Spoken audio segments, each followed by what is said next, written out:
everybody, welcome to Garden Time with Belle. Well, today is one of the most exciting days in the garden for this mid-Missouri gardener, and that is the day I get to plant out my tomatoes and peppers. So before you rush into your gardens and pop in your tomato and pepper plants, I want you to hang out with me today because I want to share with you some simple things that you can be doing in your own garden that is going to make it much more likely that your tomato and pepper plants are going to be healthy all season long. They're going to produce delicious, beautiful fruit. And it's going to make it a lot easier, I hope. So I'm going to show you today exactly what I do. How do I plant them? How do I support them? How do I fertilize them? How do I like to water them? And over the years, I have learned some secrets in terms of companion planting. What types of plants, or herbs in this case, can you put near your tomatoes and peppers so that it's going to be less likely they're going to succumb to all of those pests in the garden that love eating our tomatoes and peppers as much as we do. I've already been out in the garden this morning getting things set up to film this video because there is so much fun information for me to share with you all that I didn't want to waste a lot of time getting all the supplies and materials and having you have to sit through that. So we're going to get to work here in just a second, but before we head into the raised bed garden, I'm going to invite everybody to please like and subscribe to my channel. Doing that helps me, of course, grow my channel and meet more amazing gardeners just like you. All right, it's time to head in the garden, and I gotta just tell you, I have waited months and months for this day to plant two of my most favorite veggies. So let's go in and get started.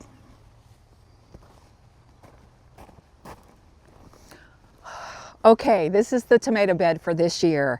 It is a 4 by 8 foot raised bed. It's a birdie's raised bed. It is about 15 inches deep, and it has brand new fresh raised bed mix that we purchased at a local supplier. We purchased in bulks because you can imagine how much we need for our raised bed garden. So it's got some really great high quality raised bed mix. Those of you that haven't seen my videos before, you might not know, but my raised bed garden was renovated in the last 2 years.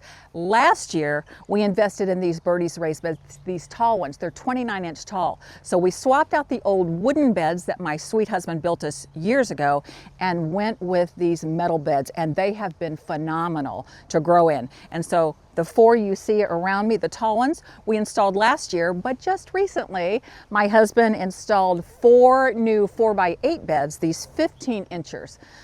Shorter beds for tall crops, taller beds for short crops or short growing plants. So that's sort of my approach. The beauty of having multiple beds, and I know not everyone can. I mean, I used to grow tomatoes in 5-gallon buckets, so I get it, but a real recommendation for tomatoes and peppers and eggplant and potatoes that are in the nightshade family, the recommendation out there is to do what they call crop rotation.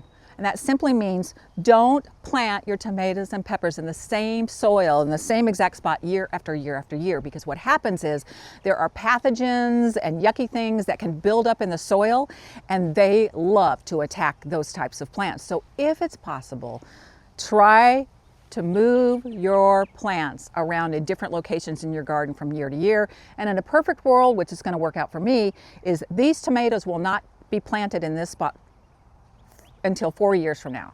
This year they'll be here, then next year there, next year there, next year there, and then the next year they'll come back to this spot. If you don't have the luxury of having several raised beds or places to move your plants around, a lot of people get really good success with planting tomato plants in containers. And you swap out that soil. You can use the same container, but you can swap out the soil every year. You can clean the container really well. You start with fresh soil that doesn't have those built up pathogens and fungal issues and all that. So that's a tip that you might consider in your own garden. All right, so what are we gonna do? First things first. Tomatoes are heavy feeders. They love rich organic soil. Well, they've already got it with this beautiful new raised bed mix, but I'm gonna be adding 2 additional amendments. First, I'm going to take the Biotone. It's an organic root starter fertilizer, and I am just going to broadcast it all over the top of the soil. And then as I drill my holes for my plants, it'll work it into the soil. And then the secret sauce I learned about 4 years ago is using bone meal. Bone meal is a highly organic, naturally occurring amendment that you can add, and tomatoes and peppers love it. And here's why. It is really, really high in phosphorus. So if you read any kind of amendment packaging, you're going to get those 3 numbers. I've talked about this. You guys are probably sick of us, and a lot of you know this. NPK, nitrogen, phosphorus, and potassium. This particular bone meal is rated a 2-17-0, 2% nitrogen, 17% phosphorus, and 0 potassium. Phosphorus helps stimulate flowers and fruit production. All tomatoes and peppers need to develop their flowers. From the flower, they develop fruit and grow on from there. So this is what I like to use. This is sort of my secret sauce, and I'll show you how I use that in a little bit. All right, let me dig the holes. And then as I plant these 8 tomato plants here, I'll tell you about the varieties I've chosen to grow this year.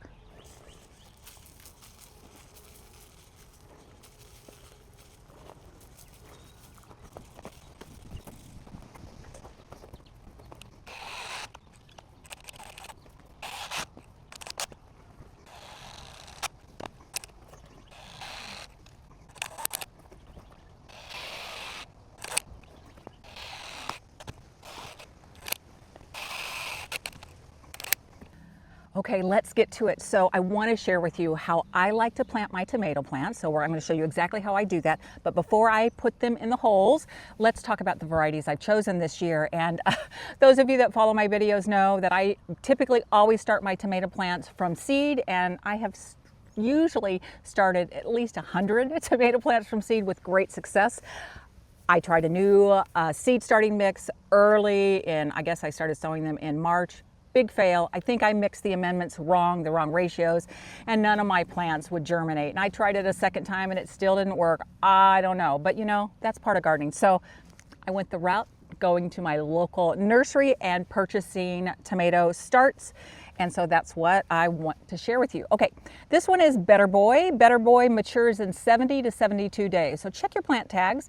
It'll tell you how long they take to mature and to really start producing fruit. And maturity is from the minute you plant them in their permanent home, not the minute you bring them home from the garden center and put them in your greenhouse.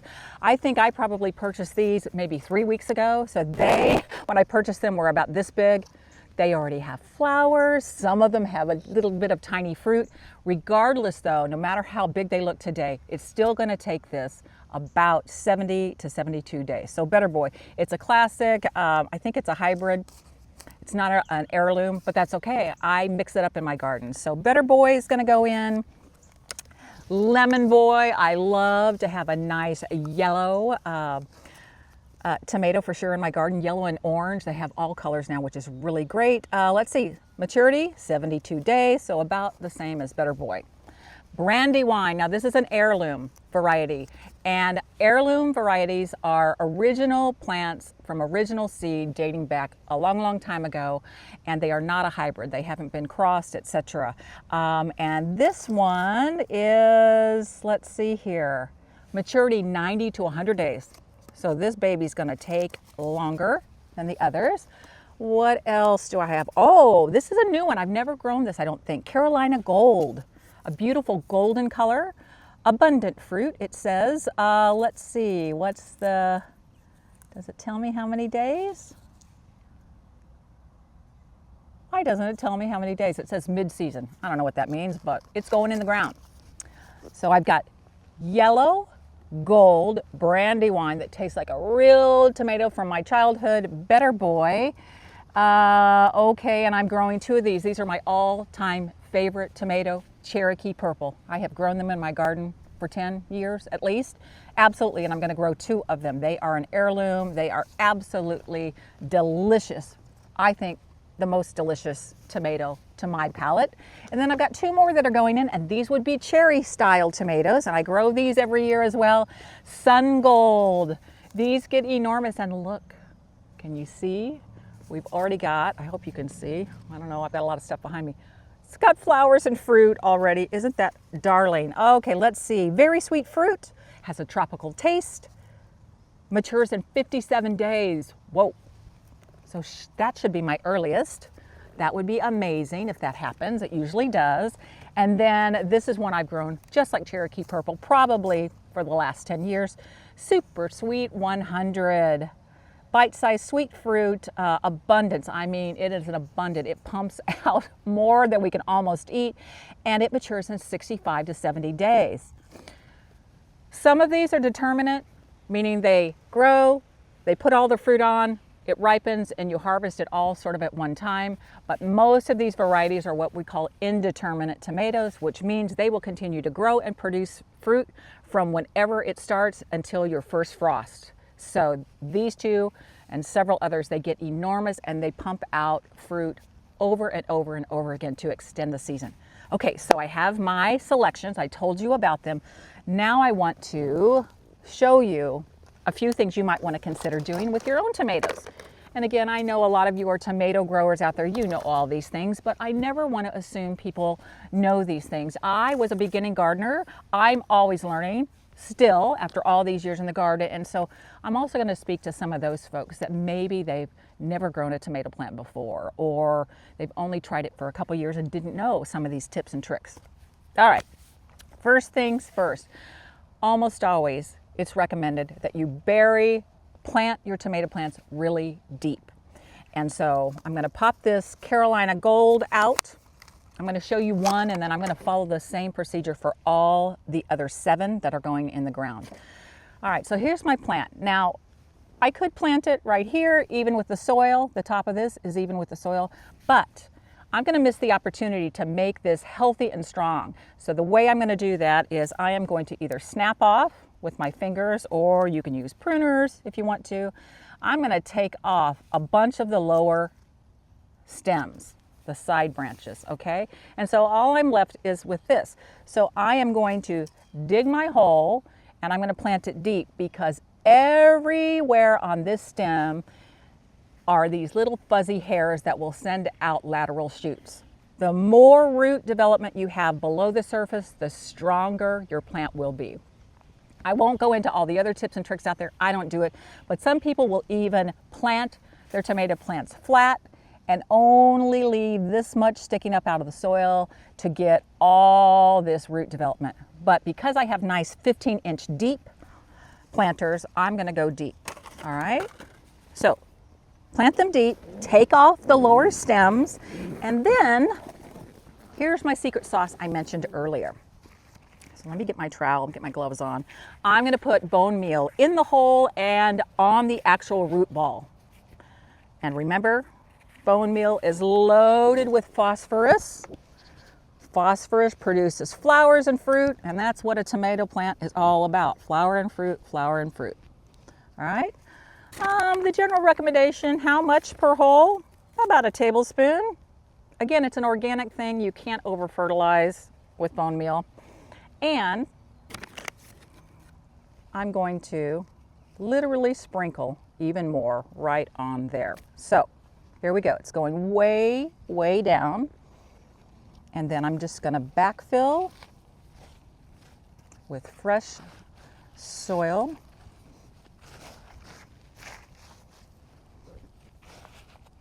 Just like so. I mean, I could even go down deeper, but I think that is going to be sufficient. So I'm just going to do what I did with the other 7, just the same process. After I get them all planted deeply, then I want to talk about how to support your tomatoes. I'll show you the cages my husband just built me, how to water them, and how important mulch is in the garden.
Looks a little different, doesn't it? Because we just put our homemade tomato cages around each of these beautiful tomato plants. This year, my husband was kind enough to come up with new tomato cages that he did on his own using cattle panel. And you know how fond we are of cattle panel because they're super sturdy. Some people call them hog panels, but we call them cattle panels. He made this arch for me. I've grown things on cattle panel in my veggie garden for a lot of years. And so we wanted to really create something that was sturdy, that could hold the fruit and the size, because some of these indeterminate tomato plants will get enormous. They'll get as tall or taller than these cages, and we wanted something a little heftier than the ones I had been using that I bought at the store. All right, so I want to give you a close-up view of these tomato cages. So just come right on in, and you can see how wonderful and sturdy they are, using zip ties as connectors. But the other important thing is I want to show you that they sit right on the soil. They don't have spikes that go down in like the ones you can get at the store. And so he fashioned, and let me put it maybe in front of my shirt, these spikes or stakes to just offer a little bit extra support. And I think we did just two corners, I believe, and across from each other you would want to do a diagonal. So you just simply place it down in the soil. Could not be easier. And if you're like me, you're going to use your hands or your foot, and there we go. And so I am so excited about having these. They are so well built, sturdy, and we're going to be able to use them for many, many years to come. So we've covered how to plant them, how to fertilize them, how to support your big, beautiful tomato plants with these wonderful DIY cages that my husband created for us. But what I haven't shown you is that practice that I started about 4 years ago, and that is what we call companion planting. Putting in certain plants near your tomatoes and peppers that will ward off a lot of pests in the garden that like our tomatoes and peppers as much as we do, but can cause some damage. So today I'm going to be planting in and amongst these tomatoes basil and marigolds, and in this case French marigolds, and that's an important distinction. Any old marigold will not do. The science behind French marigolds indicates that whatever they put off odor-wise or whatever, it can act as a true repellent against those pests in your garden. And so I wish I could tell you what variety I grew from seed. If I can find it, I'll put the name of it on the screen. But I started these seeds for French marigold back in late March. So here we are, just approaching mid-May, and they need to get in the garden. So I'm going to use those, and then I'm going to plant I'm going to plant two types of basil. This is called tower basil. Gets enormous. I grew it last year for the first time. Love it. And Thai basil. I will harvest this basil for culinary purposes, but also it's going to act as a wonderful companion to the tomatoes. So that's the very next planting I need to do. So let me just pop a few of these in and amongst the tomatoes, and then we're going to need to water these in all the plants and mulch.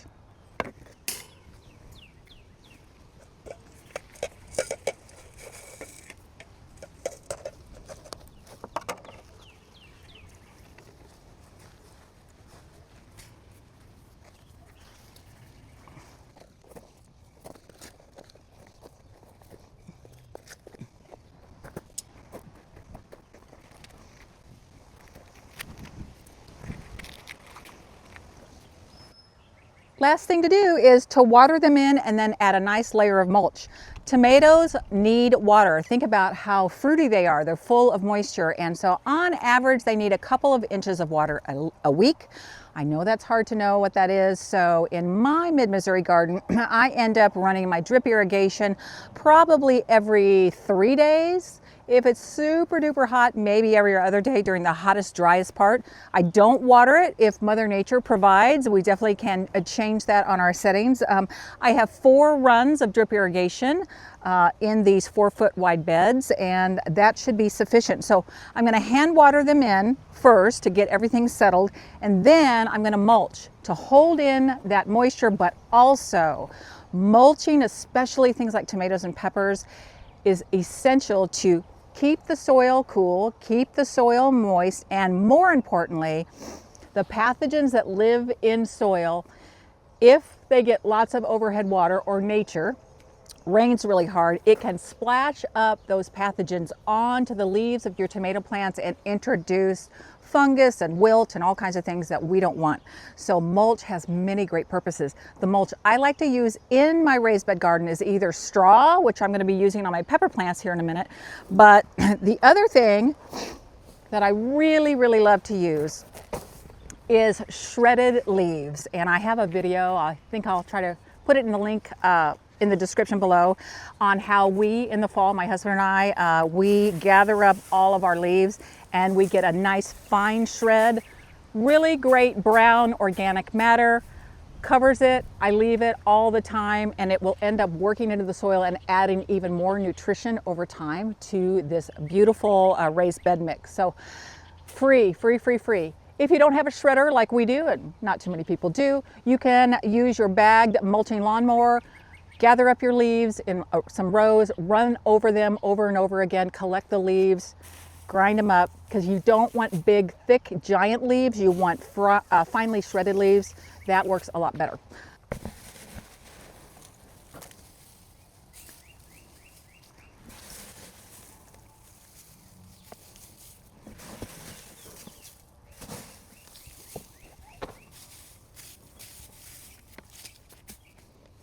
All right, all that's left is to plant our pepper plants, and they're going to go in this 3-foot by 6-foot raised bed, or maybe it's more 3 by 5. It doesn't matter.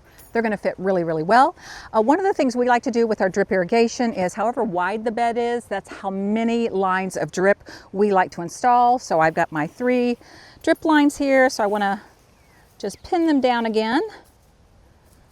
I already added biotone like I did in the tomato bed. We're going to do the same exact procedure. For me, it seems to work really well to treat tomatoes and peppers very similarly in terms of what they need to grow healthy. All right, so I've got my drip in place. Let me tell you about the peppers I'm growing this year. Let me grab them, and I am only growing, let's see, how many am I growing? I think I said I was only going to grow 6. Is that right? Did I lie? Let me look. I can't remember what I brought out here. Oh yes, absolutely. All right, so here are the varieties I'm going to grow. I'm going to grow a new jalapeno called Mucho Nacho.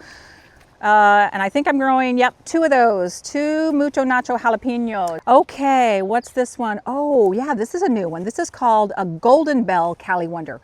I've grown Cali Wonder before, and it is a beautiful big red. Eventually it gets red, kind of a mild pepper like you would see at the store.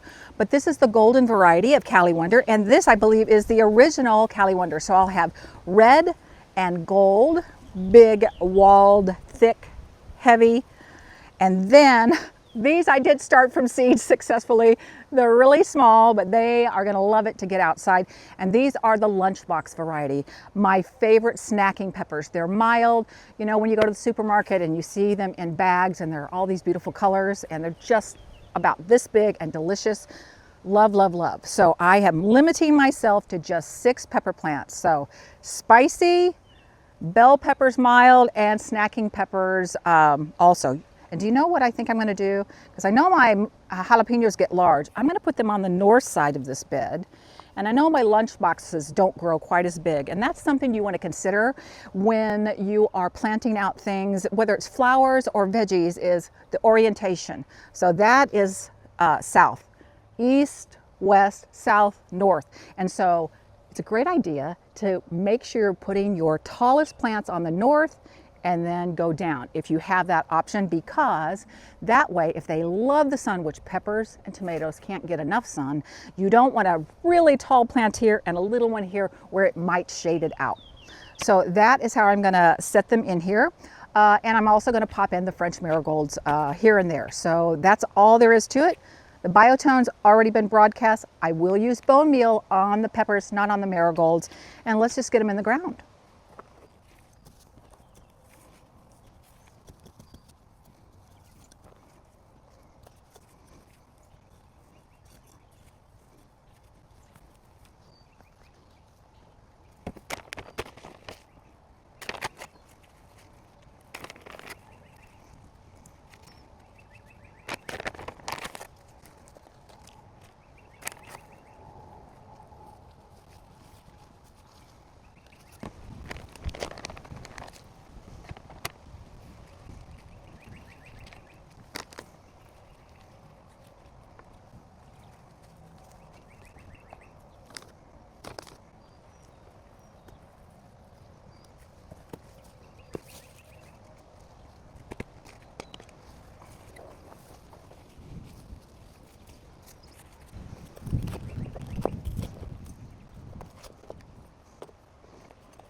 Well, that's about going to do it for today's garden project. The peppers are in, those sweet little French marigolds are in. All I have left to do is to water them in, get them settled, and mulch. And in this case, I think I mentioned before, I'm not going to use the shredded leaves like I did for my tomatoes.